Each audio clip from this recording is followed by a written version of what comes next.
1. The road and the rain.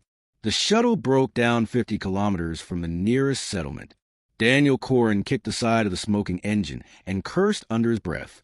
The endless plains of Alara 9 stretched around him, green mist swirling across low hills, the horizon burning orange under twin suns sinking fast. He was out of fuel, food, and patience.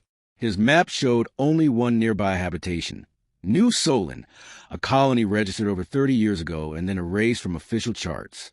No communications, no traffic, nothing.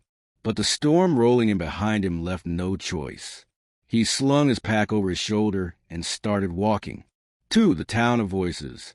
By nightfall, the mist had thickened, glowing faintly under the pale moon. He saw lights, dozens of them, flickering between trees. New Solon. The settlement looked almost too perfect. Clean streets, shining windows, lanterns burning in doorways, and people, women, standing on balconies, walking in small groups, laughing softly as if waiting for someone. All women, not a single man. Daniel stopped at the first thing he found, a wide building with gold light spilling from its windows. The sign above read, The Haven. Inside, a woman behind the counter looked up and froze. For a moment, the room went silent. Then her expression softened into a smile. "Well," she said slowly, "it's been a long time since we had a traveler, especially one like you." "Just need a place to sleep," Daniel said. "Ship's dead outside town." "Of course."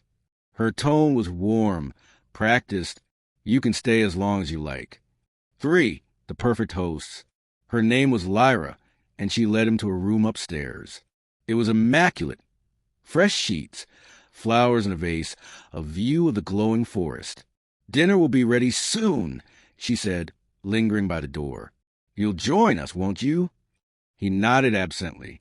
He was too tired to notice the flicker in her eyes. Relief mixed with something else. That night, as he sat at the long wooden table surrounded by maybe 20 women, the strangeness deepened. They all looked different ages, colors, faces, but there was something similar about them. The same flawless skin, the same shimmering tint in their eyes, like sunlight underwater. Conversation flowed around him. They asked about Earth, about human men, about war and work and laughter. He realized none of them mentioned husbands, fathers, or brothers. When he asked, the room fell quiet. Lyra finally said softly, "There are no men here anymore." For the absence. Later, unable to sleep, Daniel wandered outside. The streets were silent now, the mist curling through doorways. He heard humming, a strange low resonance that made his skin prickle. It came from the central square. There, beneath a crystal dome, dozens of women knelt in a circle, their hands pressed to the ground, their eyes closed, the humming rising and falling in perfect rhythm. The air pulsed. Then the light in the dome flickered, and Daniel saw, for just an instant, ghostly silhouettes suspended in the air above them, male shapes faint, transparent, like echoes. He stumbled backward, heart hammering. A voice behind him whispered, "You shouldn't watch." It was Lyra. 5. The truth of New Solon. Inside the inn, she told him the truth. New Solon wasn't abandoned, she said. It was transformed. Decades ago, the colony's men were exposed to something in the soil, a spore that rewrote their biology, dissolving their bodies into energy. The women survived by merging their genetic code with it, changing themselves to sustain what remained of their families. Now, they were neither fully human nor fully alien, something between. The men's consciousness lived within the energy fields beneath the town, unable to escape. Every cycle, Lyra said, the link weakens. Without new human presence, they fade. Daniel's stomach twisted. "And you need someone alive," she finished quietly. "A man to anchor them again." He took a step back. "No, I'm not." Her eyes glowed faintly. "You already are." 6. The binding. The next morning, the storm had passed, but Daniel's shuttle beacon was dead.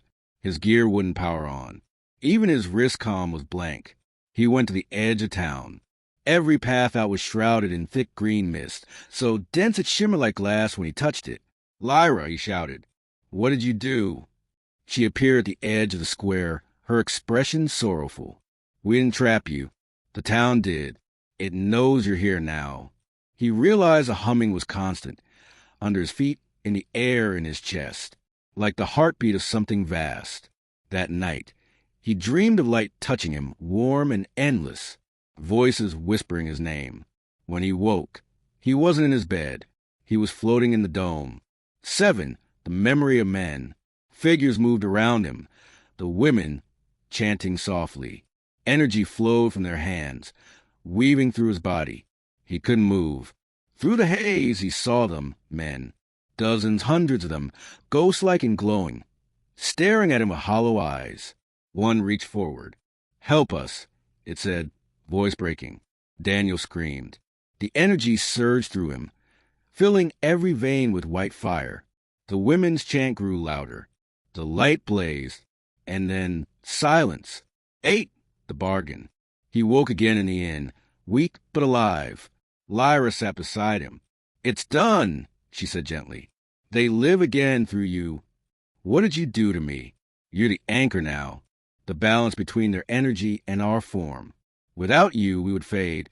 But with you," she smiled faintly, "we can rebuild." He tried to rise, but his body felt wrong, too light, too strong, too connected. He could feel the heartbeat of the entire town echoing in his chest. Lyra touched his hand. "You can leave if you wish. But if you go, they'll die again. You'll hear them in your dreams until your last breath." He stared at her, trembling. "You used me." She nodded. "And saved us." 9, the escape. At dawn, he stole a hoverbike and made for the mist. It parted for him this time, reluctantly, like a living thing. Behind him, the town's lights flickered, dimming with every meter. He thought of Lyra's eyes, the hum of the dome, the ghostly hands reaching for him. His chest ached, not from pain, but from connection, invisible threads pulling him back. When he reached the ridge, he looked down at New Solon one last time. The town's glow pulsed once, weakly, then faded. He closed his eyes. 10, returned to the ruins. A week later, a rescue ship found Daniel half-starved in the wasteland. When they scanned his vitals, the medic frowned. "Sir, your heart's not normal." "What's wrong?" Daniel asked. "It's producing an energy signature, non-human. Like hundreds of neural patterns inside you." Daniel didn't respond. That night, as he lay in the medbay staring at the stars, he heard faint voices whispering inside his mind. Familiar ones. "Come back. We're waiting." He pressed his hand against his chest and felt the faint, steady hum of New Solon still beating within him. 11, epilogue, the second arrival. Months later, the colony files on New Solon were reopened. A new exploration team was dispatched to investigate. When they landed, the town was dark, ruined, lifeless. No signs of inhabitants, except one. In the central square under the crystal dome stood a single figure, female, tall, glowing faintly from within. She smiled as the explorers approached. "Welcome," she said softly. "You must be tired from your journey." One of the men frowned. "Who are you?" She tilted her head, her eyes shining with light. "Lyra, and this is our home." The men hesitated. The dome began to hum. Behind Lyra, the mist rippled, and dozens of ghostly silhouettes appeared, taking shape in the light. The team's comms filled with static. Their ship systems went dead. And above them, from somewhere deep within the fog, came a calm, steady voice, the voice of Daniel Corrin.